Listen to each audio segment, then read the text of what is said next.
We've got Kim from the Transformers Foundation, who's with us as well. And we've got Wahdah Zaman as well from Zero Net Pakistan. Hi, Kim. Hello, hello, hello. Hi, And hi, hello there. Hello. I won't say very much because you guys are going to have a nice conversation. So I'm going to be listening in. Yeah, do introduce yourselves and I'll see you probably in about 15, 20 minutes. Bye, That's guys. good. Thank you. Hi, Wahdah. Yes. Hi, Kim. How are you? I'm good. So thank you to everyone who's tuning in for spending your time with us today amidst everything that I know is happening in Pakistan at the moment. I'm going to introduce Wahdah in a minute. As Mohsin said, I'm Kim and I work as Intelligence Director for Transformers Foundation, which I'm sure you all very familiar with by now. So Wahdah joins us from the Pakistan Environment Trust. She is an environment policy expert and a climate change professional. She has played an integral role in setting up Net Zero Pakistan, which we're going to tell you more about in just a moment. And she leads the capacity building initiatives for member companies under this coalition called Net Zero Pakistan to help them achieve their net zero targets. She's previously worked with the World Bank and the World Resources Institute on climate resilience and climate finance. So Wahdah, thank you so much for joining and agreeing to let me have a chance to interview you and pick your brain on behalf of all the students in the room here today. Thanks so much, Kim. Thanks for having me. It's very exciting to be speaking to students from Pakistan. Yes. So I want to start with a short clip that just explains a little bit about Net Zero Pakistan and the work that the Pakistan Environment Trust is doing.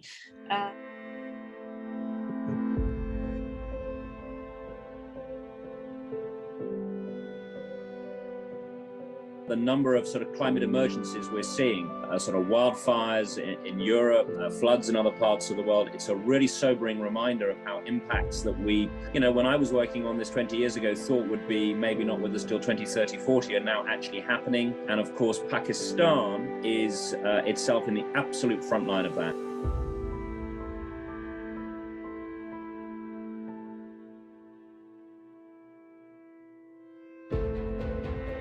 Companies with carbon-intensive product portfolios and operations, large policy exposures, and low levels of technological sophistication will pay the most.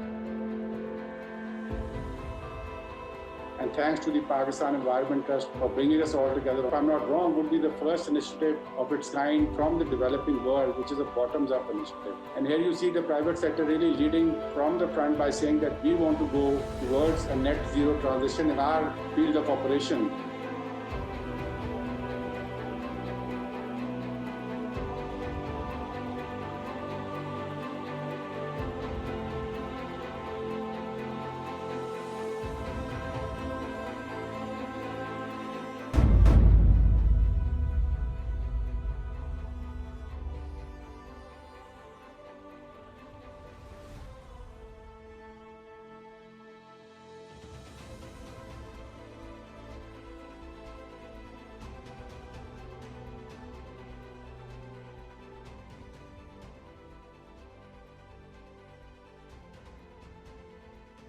Thank you very much.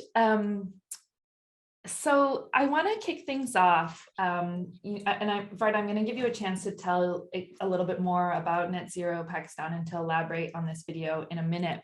But I just want to zoom out. My goodness, my words today. I want to zoom out for a second because on the one hand, in this net zero video that we just showed, we saw a couple of apparel manufacturing companies on the list of listed as companies who have joined Net Zero Pakistan. On the other hand, we also recently have been hearing more and more brands making public climate change commitments. And I want to show a short clip related to that as well. And then we're going to put the two pieces together. Sure. The world is changing. And we want to do our part to change it for the better. From our materials, to our manufacturers, to our products. We're making more planet-friendly choices. Organic, recycled, responsibly sourced.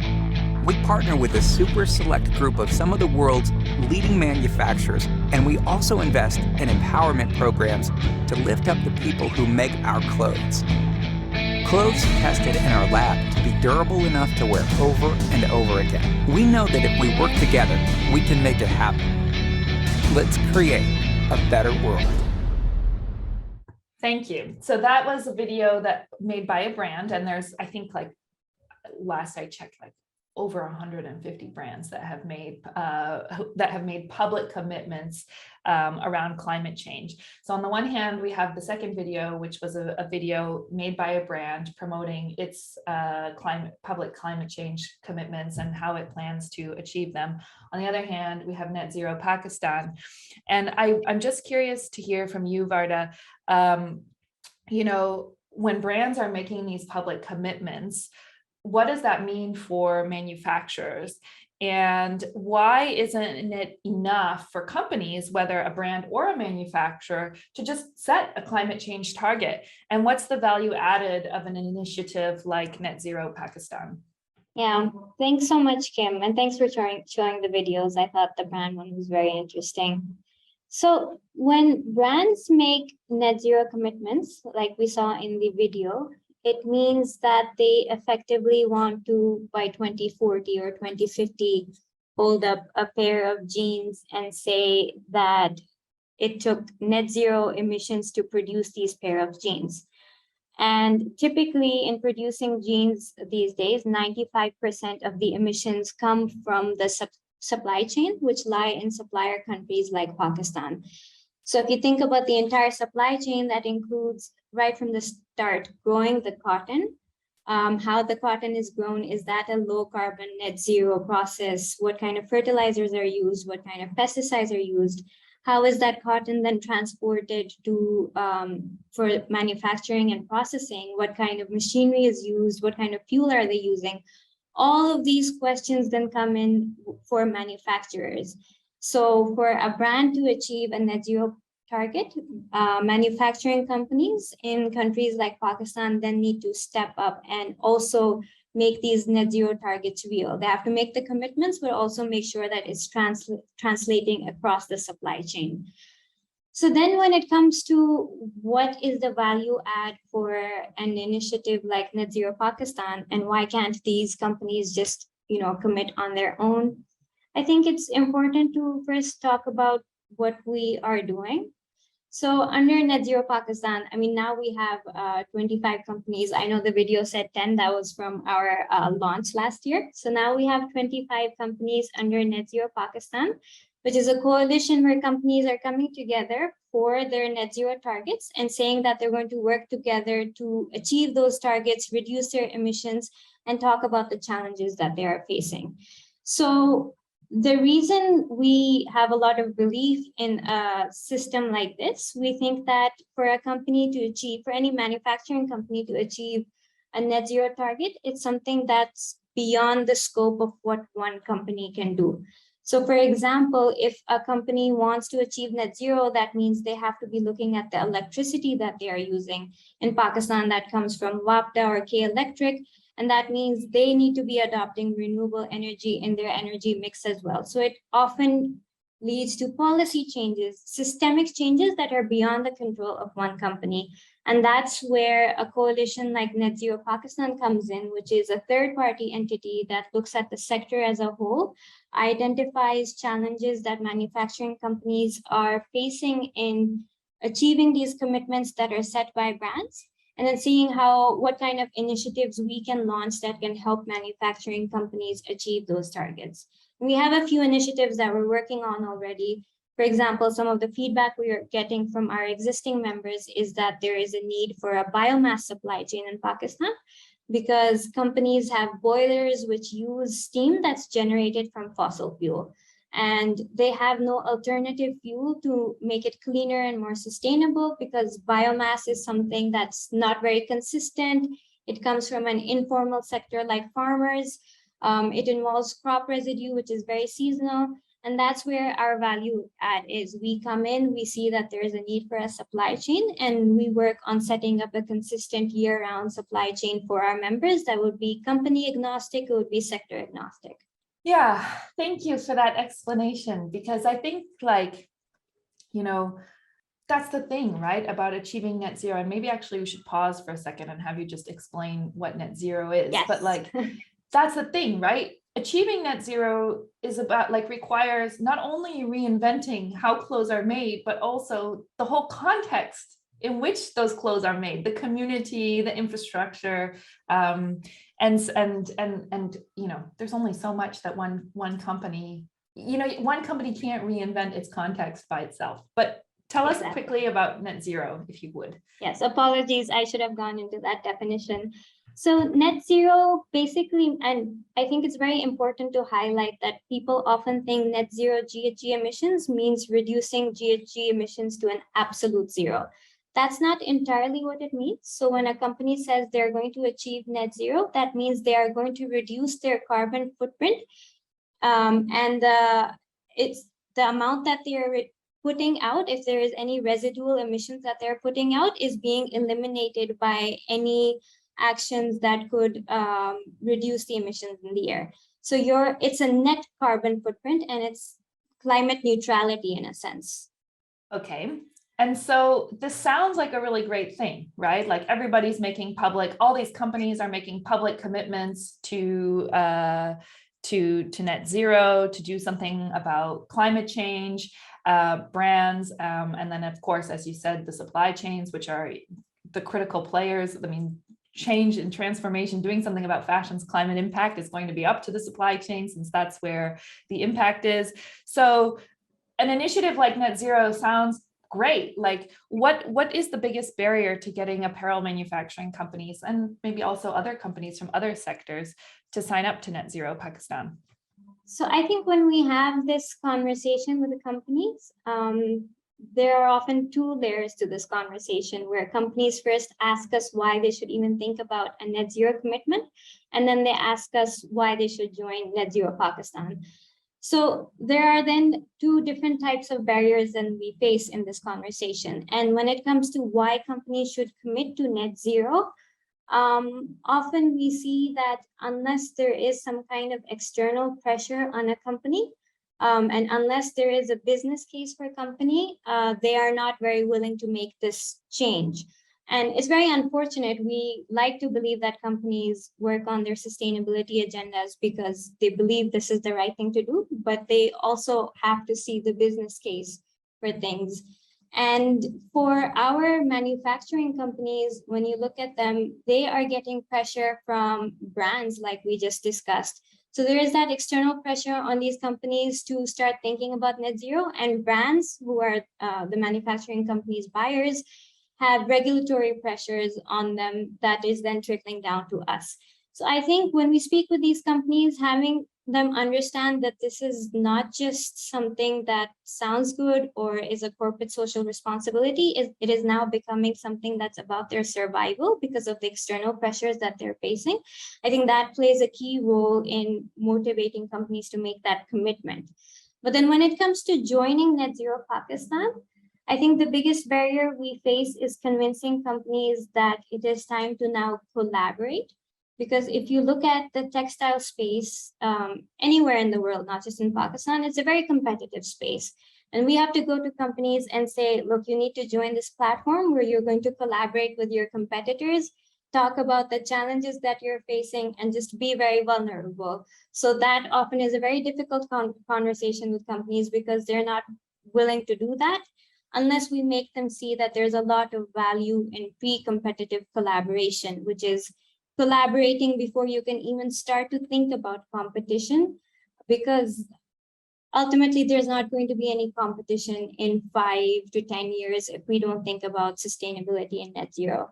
So often we use case studies from other countries. For example, if you look at Bangladesh, they have been able to secure a grant for $250 million a few years back from the Green Climate Fund. And they were able to do so, the textile sector got together to talk about how they can make their processes more energy efficient. And that's what they received the grant for. That only happened because they got together, and if one company applied for financing like that, they would not be able to unlock it.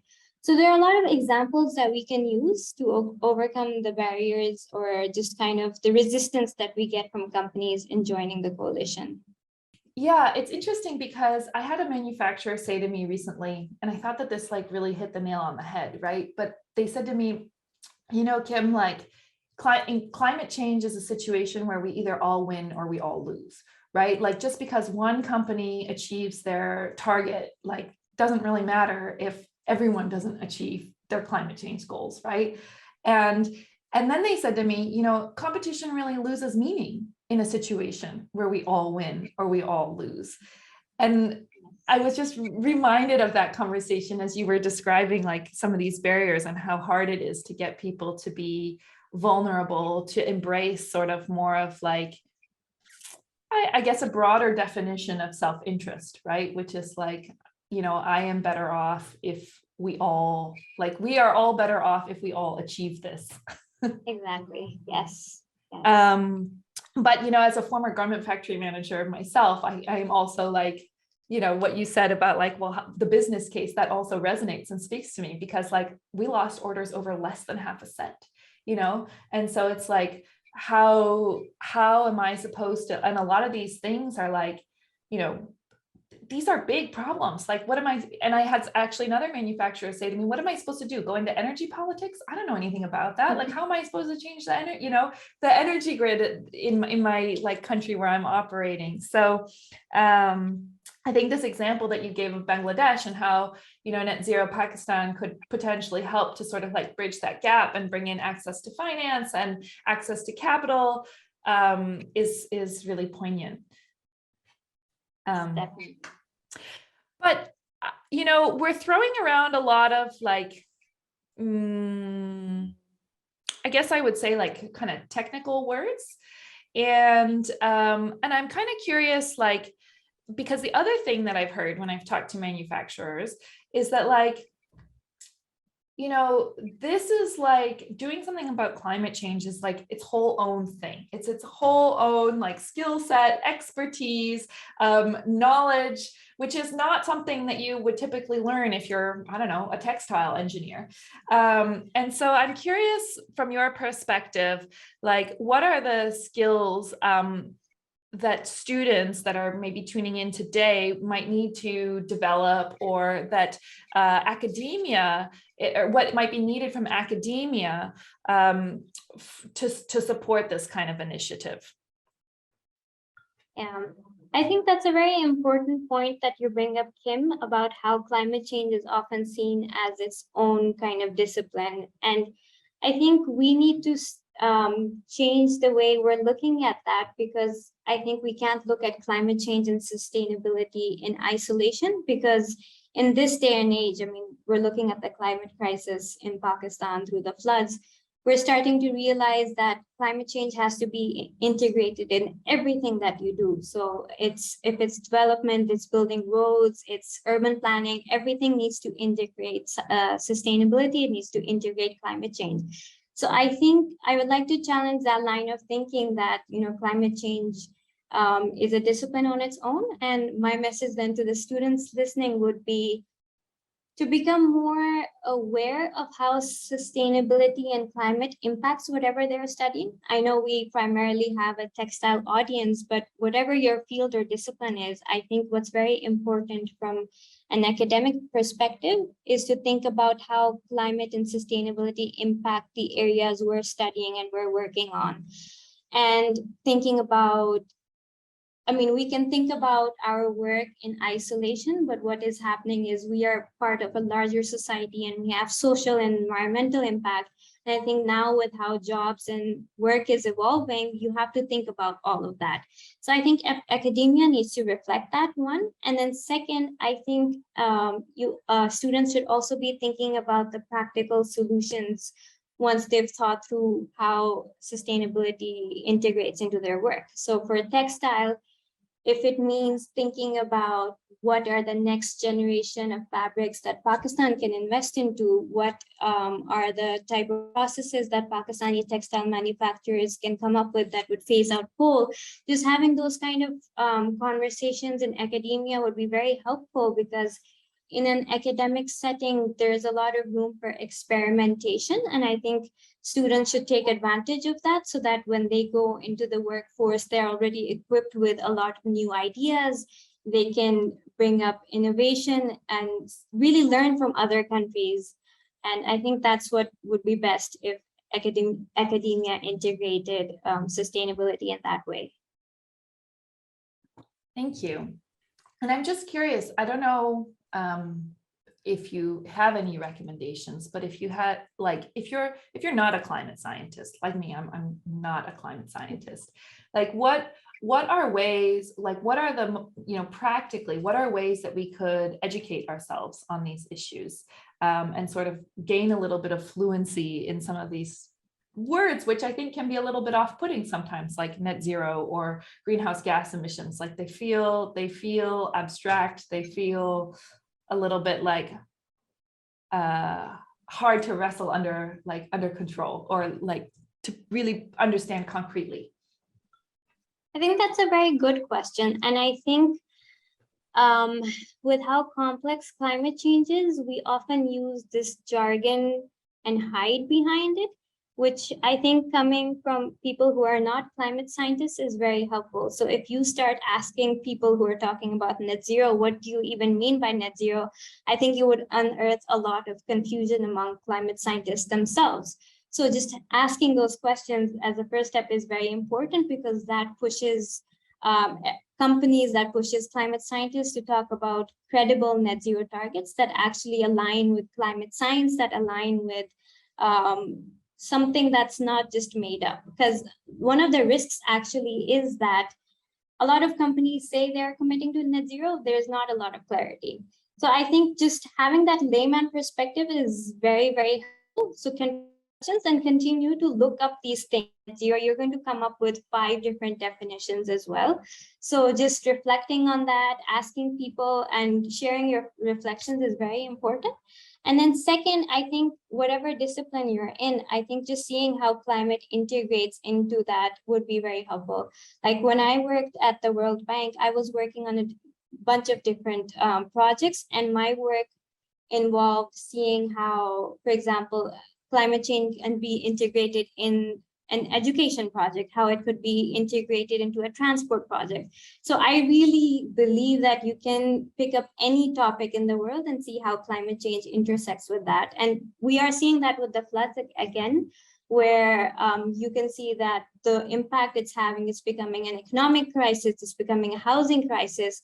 It's really a cross-cutting challenge. And I encourage everyone to really just start reading how it impacts your discipline, and just also question the basic words that we're using. I love that. I think that's such good advice, to just question the basic words, because often like those are the most interesting conversations when you ask questions that maybe, like, at least for me, I felt like a little bit shy about asking, like, oh, I should already know this, or, we've talked about brands, we've talked about manufacturers, we've talked about net zero Pakistan, we've talked about academia.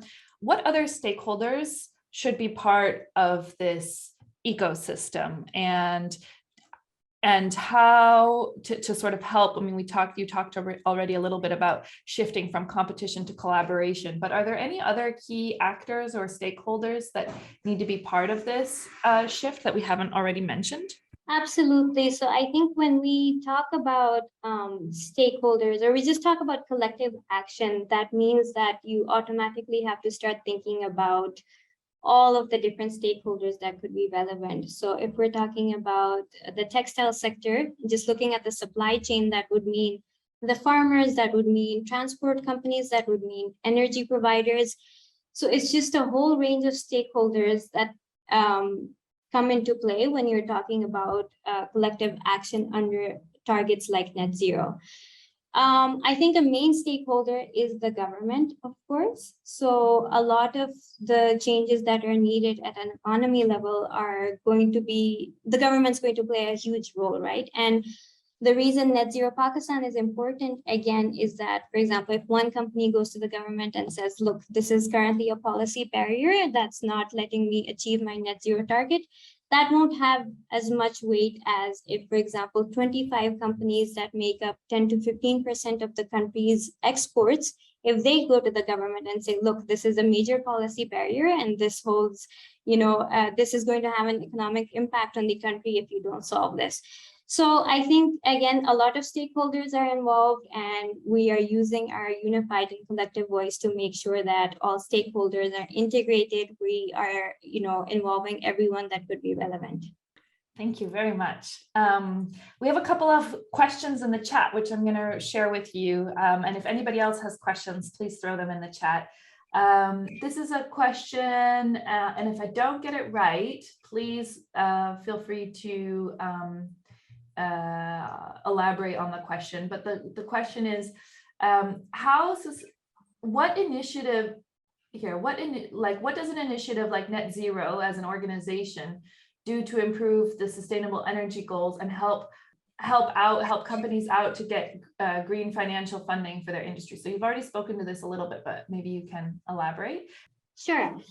I mean, I touched upon energy goals a bit.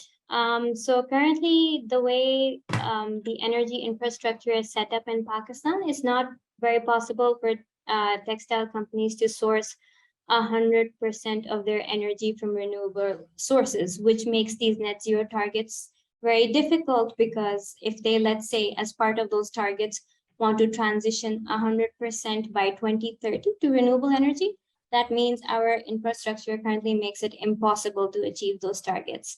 So as a coalition, obviously, we can have conversations with the government. We also encourage, until these policy barriers are removed, we also look into alternative mechanisms that can help companies achieve their targets. For example, for this specific challenge, we have become the issuer for renewable energy certificates in Pakistan. And I think this may get a bit technical, but what that does is that allows companies to pay money to renewable energy providers and get a certificate that says, look, I've paid a renewable energy provider, and this means that I'm technically sourcing renewable energy. It sounds like it's a way around it. We definitely would prefer that companies actually start getting renewable energy from the grid, but then there are mechanisms that we encourage and introduce for companies to help achieve their energy goals. Thank you. And there's another question. As far as textiles are concerned, which university is partnering with Net Zero Pakistan? That's a very good question. Currently, we are not partnering with universities. We have spoken with universities. We're very interested in seeing how their academic research contribute to our net zero agenda, but we have no partnerships as such. And if there are any students listening currently from any university, we're very open to talking, and I would love to set up some time and discuss how we can collaborate. Okay, and we have one more question. How can you help companies to achieve biomass? I think this sort of speaks to your question that what you were sharing earlier, but if there's anything else you want to elaborate on that. Sure. So currently, I mean, biomass could be used for a number of things. We are looking into biomass as a means of developing or generating thermal energy, which usually is to generate steam for boilers. So we are thinking of a very specific application, because these boilers have the ability to move away from fossil fuel generated steam to biofuel generated steam. So it's very specific. And these companies, because they don't have a consistent supply of biofuel because of how fragmented the biomass supply chain is, what they do is sometimes they use biomass and then most of the other times they use fossil fuel generated steam. What we are doing is we are developing well, it's going to start with a pilot, but the idea is to develop a nationwide biomass supply chain so that it's as easy to pick up the phone and say, I want to place an order for biofuel pellets, for example. So that's an initiative that we're developing. Obviously, large-scale initiatives like these take 2 to 3 years, but it's currently under development. Thank you very much. And I think there's last question in the chat box, which is a question about like how you're engaging with energy supply companies, and whether those are part of Net Zero Pakistan to help the industry reduce its carbon footprint, because obviously that's a huge part of doing something about climate change. Yes, that's very important. And I think we can think about two different types of energy supply companies. You have the independent energy supply companies, which then they are generating renewable energy already, but the challenge is they are not able to sell this energy to our companies because of the way our energy infrastructure is set up. So for them, we engage under the renewable energy certificates mechanism that I mentioned. If anyone is interested to know the more technical details, I'm happy to set up some time. But then when it comes to energy providers such as Wahdah and K Electric, the challenge is much more complicated, because if you look into their energy mix, there is a certain amount of base load that they are going to need from fossil fuel basically. So they are looking to integrate more and more renewable energy into their mix, but it's going to take a very long while before they can get to that 100% stage. So we are in conversation with them, but then also recognizing that this kind of change is going to take years and years, and these conversations are slow, but they are very positive and appreciate any kind of feedback that we've been giving them. Thank you very much, Wahdah. I think that's all the questions in the chat have been answered, and also I think we're up on time. But I really appreciate. Oh, there's another question that just came in, but I'll let you type the answer. Sure. Thank you very much for your time and for being willing to share your expertise with us. It's been an absolute pleasure and an education. Thank you so much, Kim. It was really a pleasure talking to you, and just a privilege to be on this Transformers Ed platform. So thank you so much. Thank you so much, and immensely smart conversations with two smart ladies. It's very, very nice to hear.